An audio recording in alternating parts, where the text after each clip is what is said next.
काँग्रेसच्या वतीने सांगण्यात आलं, रमेश चन्नकीला किंवा इतर नेते सांगतात की स्वबळावर जाण्याची भाषा करतात। एका बाजूला गेल्या अनेक निवडणुकांमध्ये वारंवार पराभव, तरी सुद्धा काँग्रेसचा इतका आत्मविश्वास आहे की स्वबळावरची निवडणूक लढवायची। मला असं वाटतं की त्यांनी स्वबळावर लढवली किंवा युतीत लढवली तरी काही फार परिणाम होईल असं मला वाटत नाही। जोपर्यंत काँग्रेसचं शीर्षस्थ नेतृत्व हे भारताच्या मतदारांची नाडी समजत नाही, भारताच्या मतदारांची मानसिकता समजत नाही, जोपर्यंत जमिनीवर उतरून खऱ्या प्रश्नांवर ते राजकारण करत नाही, जोपर्यंत ते केवळ सोशल मीडियाचं हवेतलं राजकारण करतील तोपर्यंत काँग्रेसला काही भवितव्य नाही।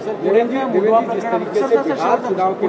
प्रकरणामध्ये जमीन गैरव्यवहार झाला होता, ज्याच्या विषयात समोर आला, त्या प्रकरणात नोंदणी महानिरीक्षकांचा आज अहवाल सादर होतोय आणि अपेक्षा अशी व्यक्त केली जाते की जे दोषी आहेत त्यांच्यावरती कारवाई होईल। तुम्ही काय सांगा?